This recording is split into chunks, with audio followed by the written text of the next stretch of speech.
Bonjour, s'il vous plaît. Je recommence. Qu'est-ce que je... Je suis qui déjà? Donc alors, je me répète un peu. Voilà. S'il vous plaît.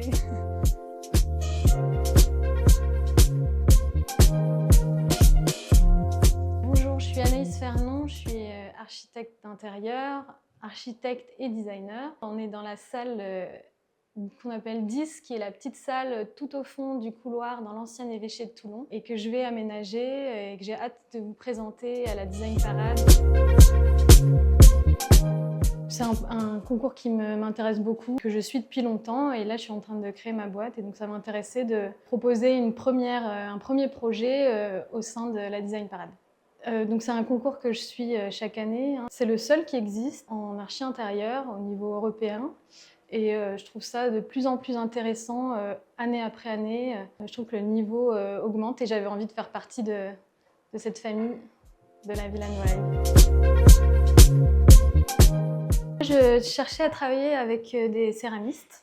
Bob Carrelage s'est naturellement proposé pour créer un partenariat avec Alain Vague, qui fait des carreaux dans la région, pas très loin dans le Var.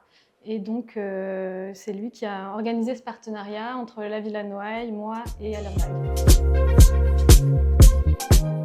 Voilà, c'est très concret puisque la pièce principale du projet, c'est un grand rideau humidificateur qui est fait en petites barrettes de terre cuite. Et donc, la pièce principale est en terre cuite, en céramique. Il y a ce grand rideau humidificateur et l'eau coule sur un sol en carrelage émaillé. Le rideau humidificateur est poreux, la céramique est simplement chaulée, et donc imbibée d'eau, alors que la céramique au sol est émaillée, et donc l'eau ruisselle sur cette céramique pour être récupérée en bas. Mon approche du design, est-ce qu'elle a évolué? En tout cas, j'ai pu, grâce à Bob Carrelage, tester des choses que je n'avais pas eu l'occasion de faire encore. Et d'ailleurs, c'est la première fois que je travaille avec de la céramique. Donc, je suis très, très contente de ça. Bonne expérience à renouveler. Je cherche à faire des intérieurs situés, c'est-à-dire des intérieurs qui, quand on est dedans, on sait dans quel contexte on se trouve. Et donc ici, on est dans une petite pièce au fond d'un couloir. En face d'une petite rue, il y a un banquier traversant. Donc on est en plein été, il y a une vraie question de chaleur. Et donc pour apporter le confort de cette pièce, la première question c'est comment arriver à rafraîchir et à se sentir bien sans fermer la fenêtre. Parce que mon intention c'est à l'opposé des pièces qui sont hermétiques, conditionnées et génériques qu'on peut trouver un peu partout dans le monde, je cherche à pouvoir ici à apporter un confort, la fenêtre grande ouverte, le courant d'air, on est connecté au lieu, au site, aux odeurs, au son aussi, il y a le marché qui se passe régulièrement. Et donc tout se joue sur l'interface qui est la fenêtre et j'interviens avec 2 couches de rideaux. Une première qui est une moustiquaire avec des pampis d'aluminium qui renvoient la lumière.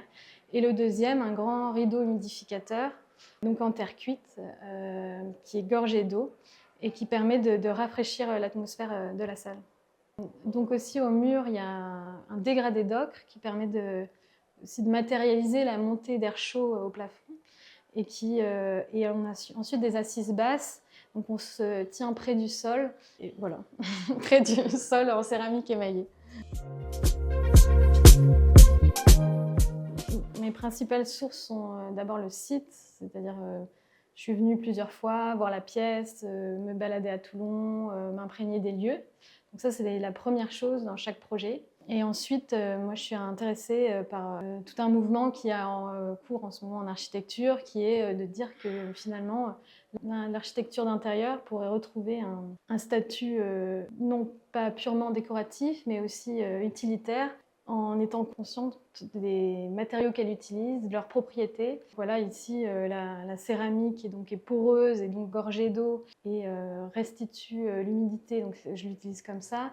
L'aluminium polymiroir renvoie la lumière. Il y a l'inertie du bâtiment qui est très intéressante et qui est à prendre en compte. Ça, c'est Philippe Ram qui invite les architectes d'intérieur à un style anthropocène. Et voilà, moi, ça m'intéresse beaucoup. Je le redis, mais ce qui était intéressant pour moi avec Bob Carrelage, c'est qu'ils ont financer ce partenariat donc, avec un céramiste local qui est Alain Vague. Donc ça, c'était une vraie opportunité, c'était intéressant. Aussi, donc, il y a le sol en carrelage émaillé, où Bob Carrelage a parfaitement installé le matériau avec le calpinage précis qu'on avait vu ensemble, avec des coupes à 45 degrés, ce qui est toujours très important pour une architecte d'intérieur, et un choix de joints colorés, vraiment exactement la référence que je souhaitais.